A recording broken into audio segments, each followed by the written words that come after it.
Bom dia a todos vocês, a todos que estão em casa. Dizer que estou muito feliz porque estou perto de vocês e longe ao mesmo tempo, nesse tempo de pandemia. Mas eu acredito e creio que isso logo vai passar e de fato nós estaremos perto, vamos estar perto um do outro. E os irmãos já estão meio acostumados comigo. Já tenho, acredito que 2 cultos que eu tenho ministrado aqui, mas hoje eu estou ao lado da minha esposa, Jennifer. Quem não a conhece, fala um pouquinho com o pessoal. Oi, gente, tudo bem? Bom dia para vocês. Sim. É um prazer estar aqui, estar neste lugar, para poder adorar, louvar e engrandecer a este Deus. Creio que em breve vou estar conhecendo vocês. Tá vendo esse sotaque dela? Maravilhoso. Amém? A Jennifer, a gente se conheceu em Maceió, porque eu também sou do Nordeste, sou alagoano, e a gente acabou se conhecendo em Maceió. Enfim, hoje estamos aqui em São Paulo e juntos a gente vai cantando, adorando e deixa acontecer, como diz a história. Mas nessa manhã eu queria que a gente fizesse um momento de adoração aqui. E na sua casa, que você fizesse um altar a Deus, que você fizesse desse momento uma adoração profunda a Deus, e que nós possamos lembrar do sacrifício de Jesus na cruz do Calvário. Até porque esse sacrifício foi muito importante para nós. Foi por conta desse sacrifício que estamos aqui hoje, e por conta desse sacrifício, pela graça dele, nós estamos salvos. E eu sei que nesse tempo de pandemia muita gente ficou com ansiedade, muitas pessoas em depressão, muitas pessoas até passando por tantas e tantas coisas. E teoricamente é muito fácil falar, né? Mas viver isso é muito difícil. Mas mesmo assim eu quero dizer o seguinte, que há uma garantia em Jesus, que há uma vida eterna para todos nós. E que, claro, um dia tudo isso passará. Um dia tudo isso passará. Um dia todo choro passará, toda angústia passará. E há somente uma palavra: alegria. Eu vou pedir para que você deixe todas as suas dores, tudo na cruz do Calvário, nessa manhã. Vamos adorar? Vamos adorar.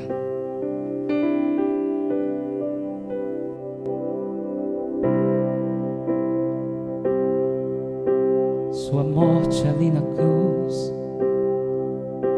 carregando a minha dor, você se expôs por mim. Jesus se entregou em meu lugar e me deu uma nova chance. Eu vou recomeçar, vou deixar na cruz tudo que passou, tudo que ficou pra trás.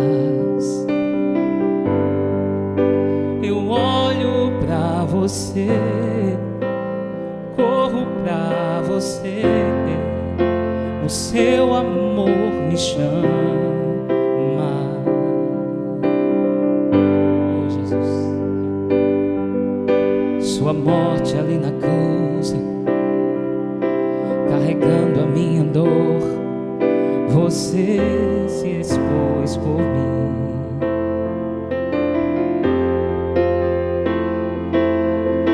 Se entregou em meu lugar e nos deu uma nova chance. Eu vou recomeçar. Deixa na cruz, deixa na cruz. Eu vou deixar na cruz tudo que passou, tudo que ficou pra trás. Eu olho pra você, corro pra você, o seu amor me chama. Vou deixar na cruz tudo que passou, tudo que ficou pra trás, pra trás. Eu olho pra você, corro pra você, o seu amor me chama.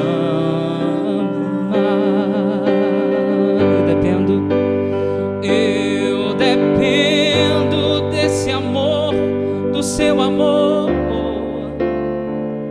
mais que tudo.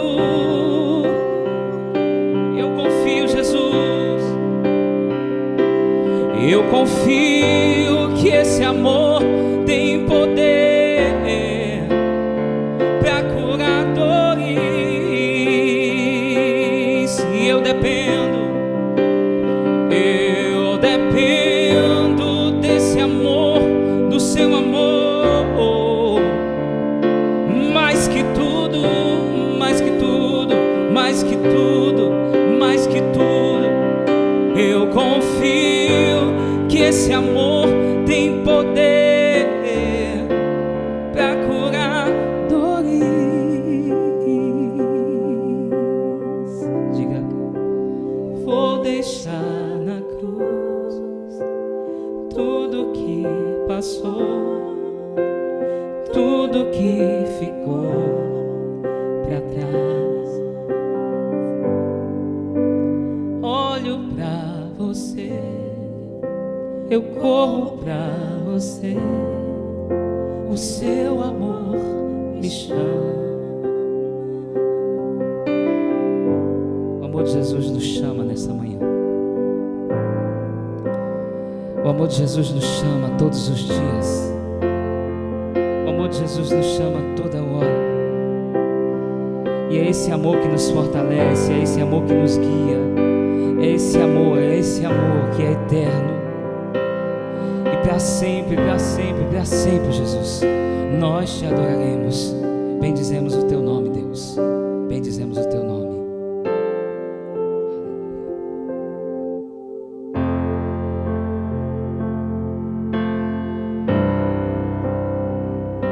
Seja bendito, Deus. Seja bendito, Deus. Seja bendito.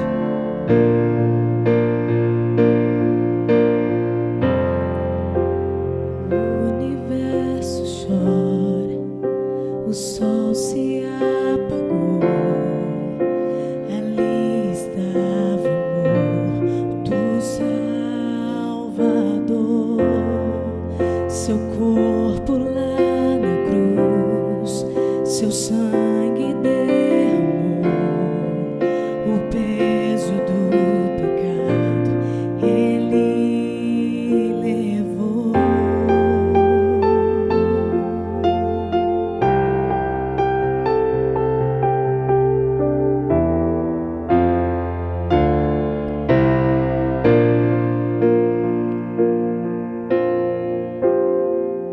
Deus Pai o abandonou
Bom dia, tudo bem? Espero que você esteja bem aí na sua casa ou em qualquer outro lugar que você esteja nos assistindo. É um privilégio entrar novamente aí na sua vida, na sua casa, a partir aí do seu computador, do seu celular. Mas eu quero dizer também que eu estou com muitas saudades da gente estar juntos. Me faz muita falta um ambiente cheio para a nossa adoração comunitária. Essa coisa de pregar para as câmeras, ainda não me acostumei e, para falar a verdade, não quero muito me acostumar, porque eu quero o nosso encontro. No entanto, a gente vai caminhar com cuidado, a gente tem conversado aqui como liderança da igreja, a gente montou um pequeno comitê de saúde para poder falar a respeito da nossa volta, e nós vamos fazer isso com toda a cautela e todo o cuidado que precisa ser feito, tá bom? Mas eu quero ler um versículo para esse nosso momento de oferta e de dízimos, que está na Escritura Sagrada, lá em 2 Coríntios, no capítulo 9, versículo 7, quando o apóstolo Paulo diz o seguinte: cada um dê conforme determinou em seu coração, não com pesar ou por obrigação, pois Deus ama quem dá com alegria. Graças a Deus, nós temos sentido a alegria sua de contribuir, e nós temos recebido e sobrevivido bem a essa pandemia, com bastante alegria. Eu lembro que a gente está com um programa de distribuição de cesta básica permanente.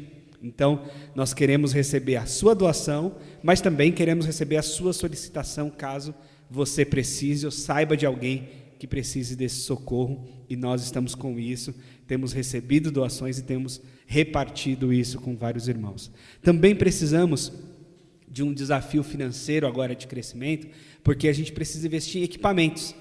Essa coisa de estar na internet, de precisar estar na internet, demanda recursos, e hoje a gente tem feito tudo de forma ainda bastante caseira, com celulares, etc. Mas a gente precisa avançar e investir em equipamentos. E por fim, para a nossa volta, possivelmente precisamos de um lugar maior, mais ventilado. Então precisamos também de um aporte para uma mudança. Então, eu estou colocando essas coisas como os nossos objetivos financeiros nessa fase, e para que você ore conosco, porque graças a Deus está tudo em dia, e a gente precisa crescer um pouco mais para avançar nessas coisas, tá bom? Mas não se esqueça da sua atenção e do seu cuidado com as pessoas que estão à sua volta.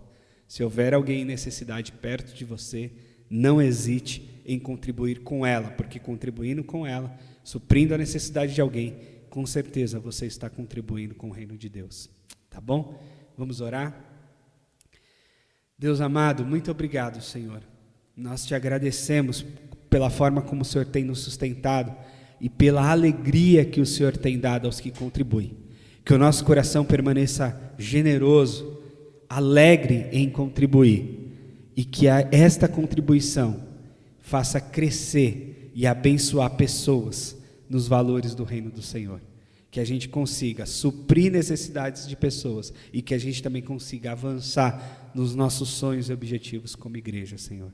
Em nome de Jesus eu te peço e te agradeço, certos da tua fidelidade. Amém.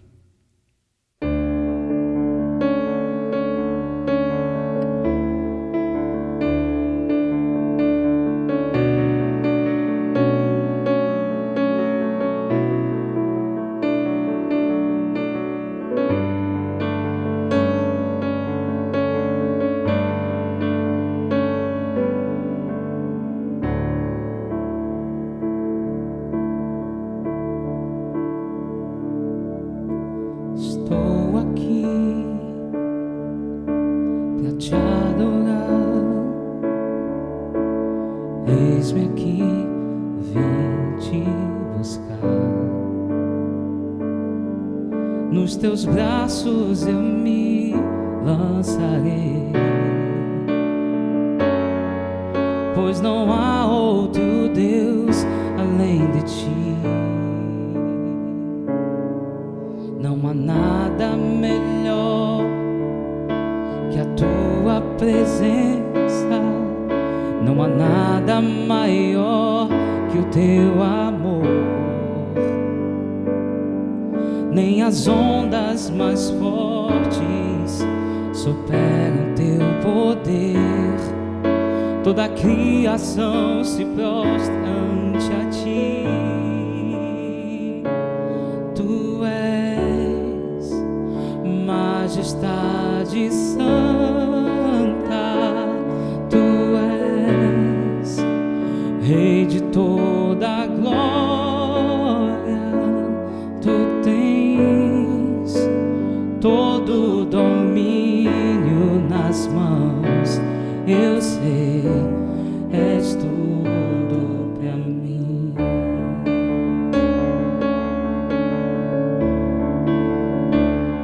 És tudo pra mim.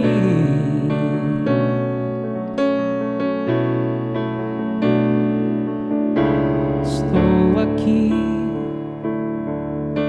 pra te adorar. Eis-me aqui, vem te buscar. Nos teus braços eu me lançarei, pois não há outro Deus além de ti. Não há nada melhor que a tua presença, não há nada maior que o teu amor. Nem as ondas mais fortes superam teu poder. Toda a criação se prostra ante a ti. Tu és majestade santa, tu és Rei de toda a glória, tu tens todo o domínio nas mãos. Eu sei, és tudo, tu és majestade santa, tu és Rei de toda a glória, tu tens todo o domínio nas mãos. Eu sei, és tudo pra mim.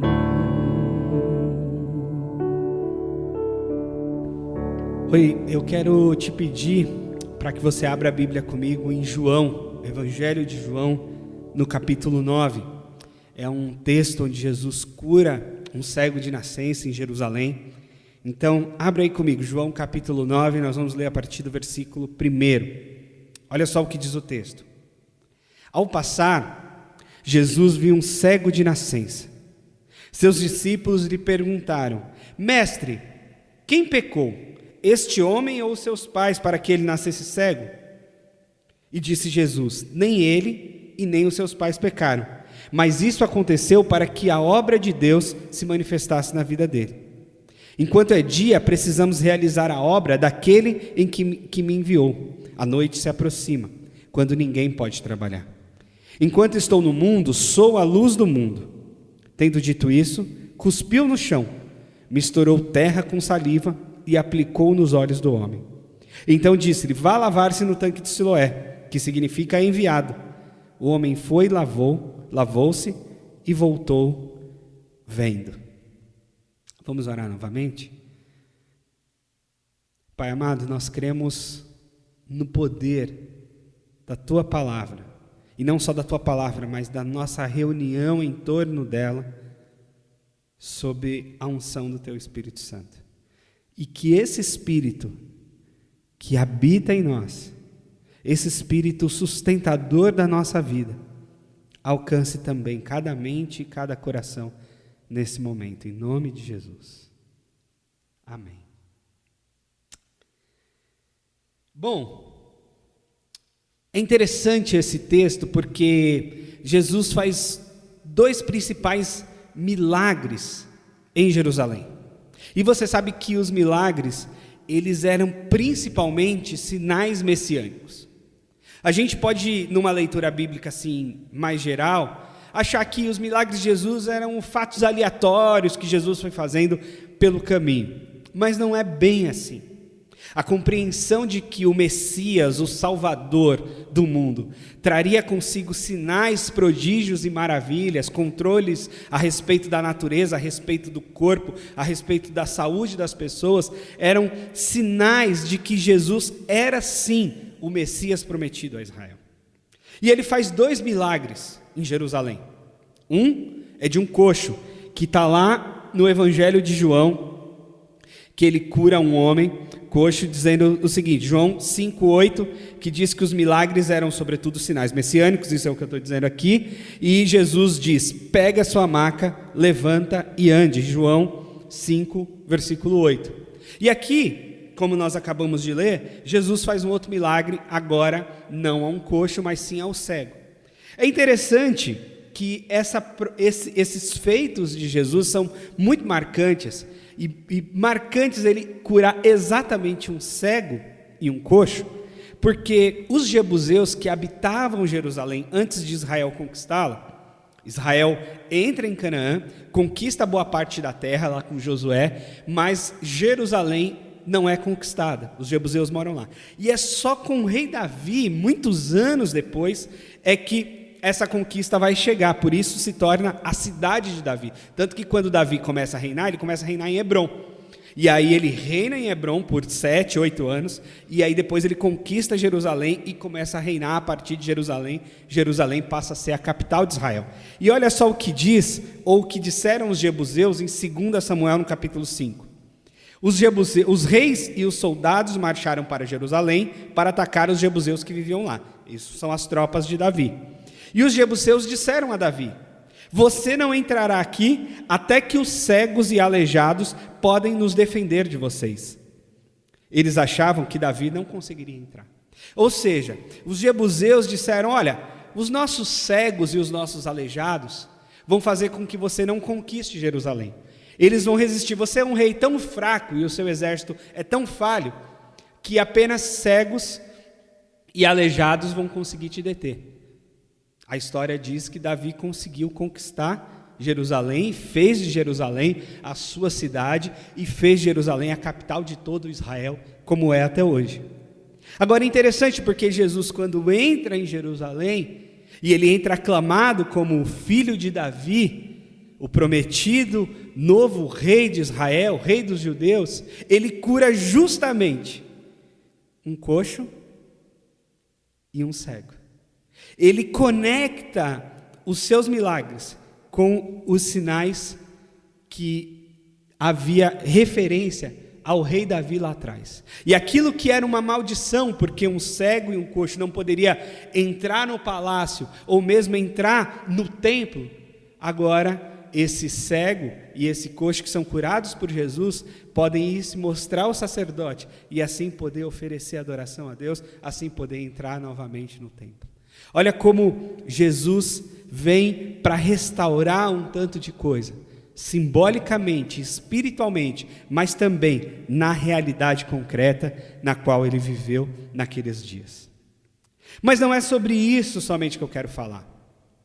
Nós estamos nesses dias de pandemia, e nesses dias de pandemia que se misturaram com eventos catastróficos como nuvem de gafanhoto, ou como ventos no sul do nosso país, destelhando casas e deixando um tanto de gente sem lugar para ficar, e o restante de nós muito preocupados. Eu recebi muitos questionamentos a respeito, pastor, é o fim do mundo?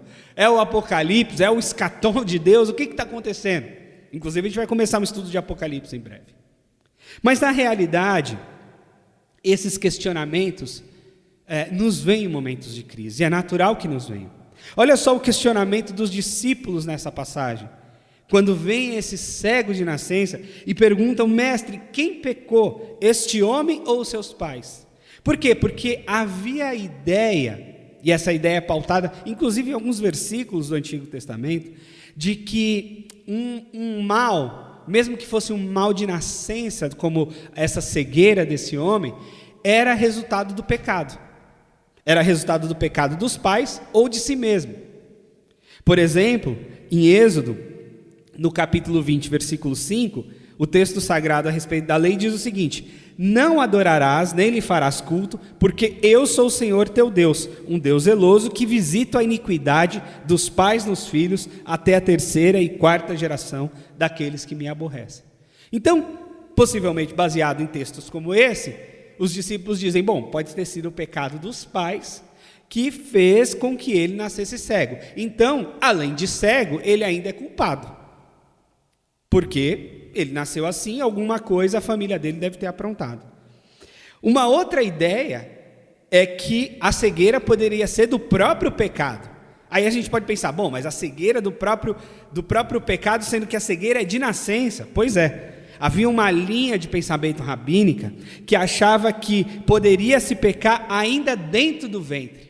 Tal qual o conflito entre Jacó e Esaú, que é descrito lá no Gênesis no capítulo 25, que diz que Jacó saiu depois de seu irmão e agarrado no calcanhar de Esaú, e Esaú teria chutado Jacó ainda dentro da barriga, eles teriam brigado dentro do ventre da mãe ainda, e isso seria imputado como pecado. Ou seja, a ideia de que esse homem pudesse ser cego, porque ele havia cometido algum tipo de pecado ainda intrauterino, e isso fez com que ele nascesse cego como um castigo divino. Olha só aonde vai a teologia, aonde vai a imaginação dos homens a respeito de alguma coisa, e especialmente a respeito daquilo que dá errado.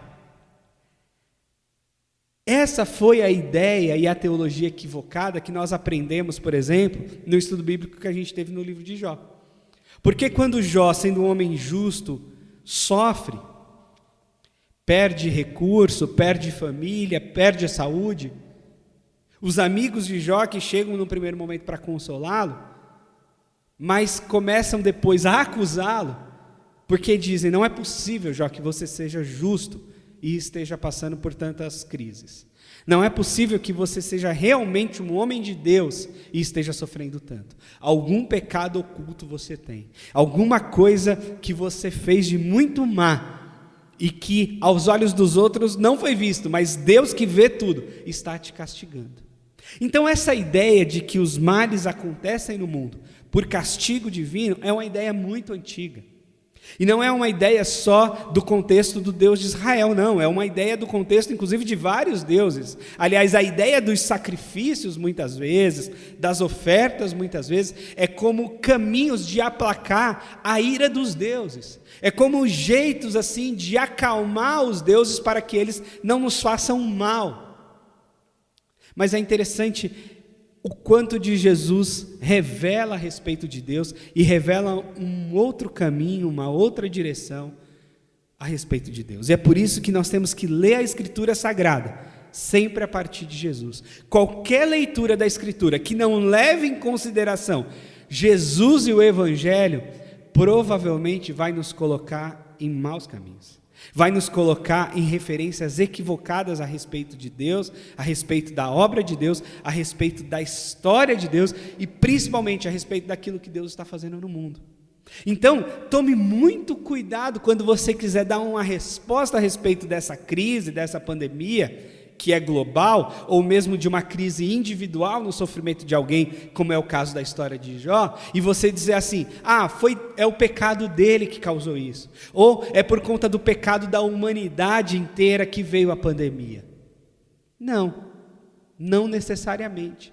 É possível que a pandemia tenha surgido de maus hábitos alimentares, é possível que os problemas climáticos, e é na verdade comprovado que os problemas climáticos são efeitos da natureza diante do nosso descuidado, do nosso desmatamento. É verdade, isso não deixa de ser pecado também, a falta de cuidado com a natureza. Mas fazer essa conexão direta a respeito de indivíduos que não são curados, ou que sofrem de um câncer, ou que sofrem de uma doença qualquer, ou que sofrem prejuízo e vão à falência e dizer que aquilo é resultado do pecado deles, é muito perigoso apontar o dedo e falar a respeito disso. E é isso que Jesus responde aos discípulos, porque quando os discípulos fazem essa pergunta, e na cabeça dos discípulos só há duas alternativas: Se ele é cego, ou os pais pecaram, ou ele mesmo pecou. Então Jesus teria que dizer sim a uma dessas duas alternativas. E Jesus diz: vocês erraram nas duas opções. A cegueira dele não diz respeito ao pecado dos pais, porque depois também o livro de Ezequiel vai dizer que cada um pagará pelo seu próprio pecado. Então Jesus talvez faz essa referência também a Ezequiel, no versículo do capítulo 18, versículo 4, diz o seguinte: eis que todas as almas são minhas, e como a alma do Pai, também a alma do Filho é minha, e a alma que pecar, esta morrerá. Então Ezequiel também já muda um pouco essa lógica, dizendo que agora Deus estava agindo e estava pautando o pecado de cada um e não levando essa transgressão por gerações, por exemplo. Mas Jesus diz: mas não trata-se disso. Não trata-se nem do pecado dele, não trata-se não dos pecados dos pais dele, trata-se da obra de Deus, da manifestação da obra de Deus na vida dele, da manifestação do Messias prometido a Israel na vida dele. E é interessante então porque Jesus faz um milagre totalmente inusitado, para alguns de nós até meio nojento, porque ele cospe no chão, faz um lodinho com a saliva na terra e passa no olho desse homem. E pior, é um sábado, tá? Essa é uma outra coisa. Talvez Jesus fez isso justamente porque era um sábado.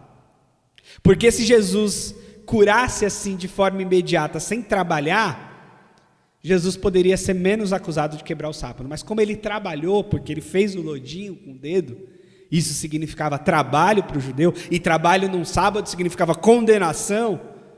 Jesus faz questão de fazer esse trabalho no sábado. Coloca no olho dele, ele vai se lavar no tanque de Siloé e volta curado. E aí Jesus, inclusive, é perseguido depois dessa cura, porque é uma cura no sábado. Mas é fato que, pensando dessa perspectiva de Jesus, de que os problemas humanos, as crises do mundo e das pessoas que estão no mundo, são oportunidades para a manifestação da obra de Deus. Não é interessante pensar isso? Pensar que há crises diversas no mundo, que nós podemos buscar explicações a respeito de Deus ou explicações científicas para elas, mas que todas essas crises, todas essas doenças, todos esses prejuízos humanos de toda forma, são oportunidades para que se manifeste a obra de Deus na vida de alguém, para que o favor de Deus, a bondade de Deus seja manifesta. Pense comigo na oportunidade que a igreja tem nesse momento. Pense na oportunidade de um mundo em pandemia, de um mundo desesperado, de um mundo cheio de ansiedade, de um mundo cheio de medo, de um mundo cheio de incerteza, de um mundo cheio de questionamentos, de um mundo que talvez agora, mais do que nunca, busque respostas divinas para as suas crises. Encontrasse na igreja e nos representantes da igreja, que somos nós, os cristãos, a resposta devida para esse momento de sofrimento, ou seja, a manifestação de Deus diante de tal sofrimento. E por isso que eu quero pensar com você neste desafio. E o que seria então o desafio da manifestação de Deus? O que seria a manifestação da obra de Deus? Porque naquele momento a obra de Deus foi curar esse homem e manifestar essa cura como um sinal messiânico, como eu já disse no início. Mostrar essa cura conectando Jesus ao rei Davi. Mostrar essa cura, mostrando para esse homem que ele podia agora ver, e não só ver, como entrar no templo, oferecer sacrifício e adoração a Deus, coisa que lhe era impedido por conta do seu defeito físico. Agora é fato que talvez nem todos nós tenha esse poder miraculoso de Jesus. Nem todos nós têm o dom de curar alguém. Eu acredito nos dons de cura, mas eu acredito que eles acontecem assim muito, muito pontualmente. muito especificamente, muito em situações inusitadas, onde quem tem o dom não necessariamente controla o dom. Quem tem de fato o dom de cura não necessariamente tem o controle sobre ele e cura quem quer, quando quer, a hora que quer e no lugar que quer. Senão não precisávamos ter doentes no mundo, né? As pessoas com dom de cura poderiam estar nos hospitais curando todo mundo. E a gente sabe que não é bem assim. Agora, que tipo de cura a igreja pode oferecer a um mundo cheio de cegueira? Que tipo de visão a igreja pode oferecer a pessoas ansiosas e desesperadas nesse momento? Eu gosto de pensar na obra da igreja como um enfrentamento daquilo que é a obra maligna. E a obra maligna, diz Jesus, é matar, roubar e destruir.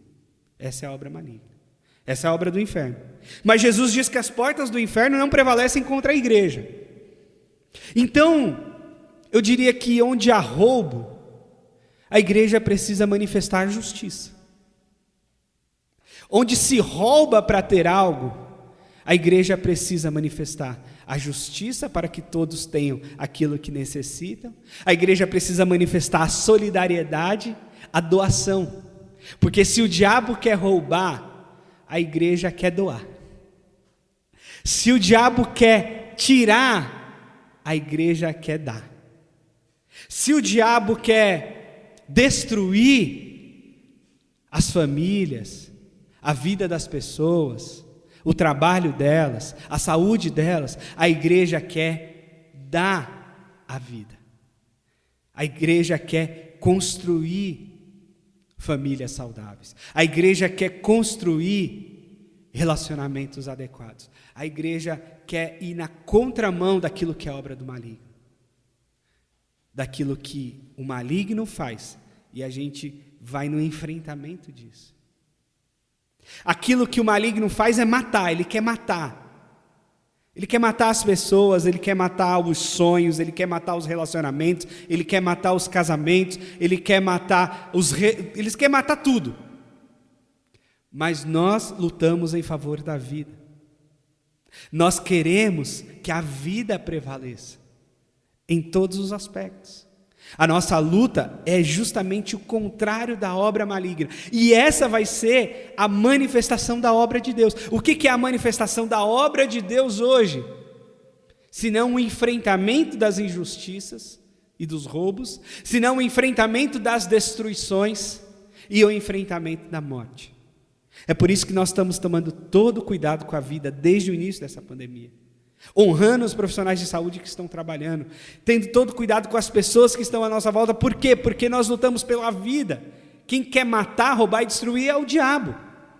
A nossa obra é a luta e o testemunho a respeito da vida que Jesus dá. Essa é a grande oportunidade da igreja. Nós não estamos nos reunindo, mas nós estamos com oportunidades incríveis de manifestar a obra de Deus no mundo. A obra de Deus no mundo, fazendo o enfrentamento de tudo aquilo que o diabo quer fazer, matando, roubando e destruindo. E eu quero que você se una conosco. Eu quero que você se una com os profissionais de saúde que estão lidando com a vida. Eu quero que você se una com a sua igreja, que está buscando levar palavras de reconciliação, de amor. Eu quero que você se une conosco nas nossas buscas e trabalhos emergenciais de cestas básicas, por exemplo, como distribuição de doação. E um jeito de se fazer um pouco de justiça, um jeito de oferecer solidariedade, porque esta, nesse momento, é a obra de Deus. Dar um cobertor que seja a quem está com frio, neste momento, é a obra de Deus. Porque o diabo não quer as pessoas bem. Ele quer matar, roubar e destruir. Então, quando a gente vai na contramão disso, quando a gente vai na direção da vida, quando a gente vai na direção da doação, quando a gente vai na direção da solidariedade, nós estamos fazendo a obra de Deus. Por isso, não se preocupe na melhor resposta teológica para esse momento. Por isso, não se preocupe em pensar a respeito do pecado de quem que nos trouxe a pandemia. É o problema da sociedade, é o problema da China, é o problema do Brasil, é o problema dos governantes, é o problema da corrupção. Pode ser tudo isso e pode ser nada disso. Agora, a nossa resposta deve ser tal qual a resposta de Jesus. Essa é uma grande oportunidade para a manifestação da obra de Deus. Essa é uma grande oportunidade para a manifestação da glória de Deus. Essa é uma grande oportunidade para a igreja se fazer igreja com I maiúsculo. Abençoar e alcançar pessoas, acolher pessoas desesperadas, oferecer uma oração e um abraço para quem está em casa morrendo de ansiedade, caminhar com pessoas que estão mergulhadas em depressão nesse momento e dizer: calma, calma, o mundo já sofreu grandes crises, essa não é a primeira e nem será a última, mas Deus está conosco. Essa é a oportunidade de nós oferecermos esperança, fé e amor, que são as 3 virtudes teologais. Se há uma resposta boa do porquê da pandemia, do porquê dos gafanhotos, do porquê dos ventos, é manifestarmos e oferecermos esperança, oferecermos amor e oferecermos fé num Deus que sabe todas as coisas e que nós enxergamos muito pouco. Tal qual os discípulos de Jesus, o nosso papel é perguntar: Jesus, o que está acontecendo? Nem sempre temos a resposta. E é bom que não tenhamos, porque sem ter nós já somos bastante arrogantes. Se tivéssemos então é melhor manifestarmos a obra de Deus, mesmo sem sabermos todos os detalhes e todas as respostas a respeito do que sobrevém ao mundo. E aí eu termino com a leitura de um texto conhecido de Romanos 8, que é o principal capítulo da principal carta do apóstolo Paulo. E aí essa carta diz o seguinte, olha só, Romanos 8, versículo...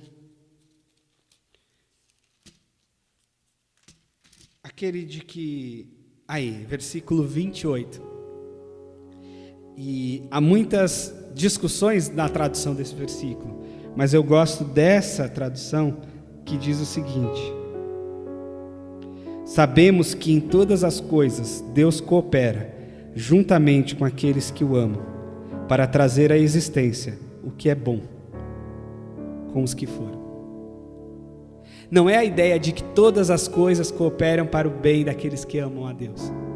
Porque tem coisas que são tragédias, a gente fica pensando, como é que todas as coisas cooperam para o bem? Mas na verdade, a ideia dessa tradução, e me faz muito mais sentido com toda a ideia do Novo Testamento, é que nós sabemos que todas as coisas Deus coopera, ou seja, opera junto com aqueles que o amam. Ou seja, Deus nos ama, nós amamos a Deus. E em todas as coisas nós cooperamos com Deus, a fim de trazer à existência aquilo que é bom. Em toda a pandemia, em toda a crise, em todo o desespero, em toda a loucura que a gente está vivendo, Deus, junto conosco, opera para trazer à existência aquilo que é bom. Ou seja, aquilo que é a manifestação do reino de Deus, aquilo que é baseado em fé, esperança e amor, aquilo que é pautado em reconciliação, em pacificação, em paz, aquilo que é o sinal do reino de Deus na história. Essa é a nossa resposta à crise desta pandemia. Os sinais visíveis do reino de Deus se manifestando a partir dos filhos de Deus na história. E esta é a obra de Deus, a qual somos chamados a realizar e somos chamados a realizar mais intensamente em momentos de crise.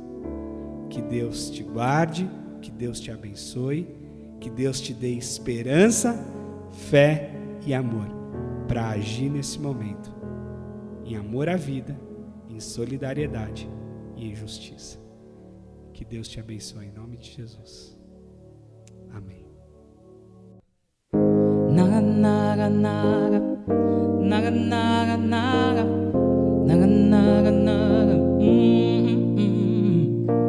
Às vezes parece tão longe, eu digo alô, mas quem responde? Eu entro no meu quarto, eu fecho a porta, mas parece que o céu está de bronze. Eu digo, Deus, o que será que aconteceu?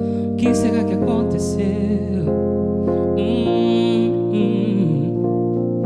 Mas o teu silêncio é pra me fazer crescer e entender que Deus tem seu tempo, seu jeito, seu reino, e eu apenas servo sou. Seu tempo, seu jeito, seu reino. Amém, amém, amém, amém, amém. Às vezes parece tão longe, eu digo alô, mas quem responde? Eu entro no meu quarto, eu fecho a porta, mas parece que o céu está de bronze. Eu digo, Deus, o que será que aconteceu? O que será que aconteceu?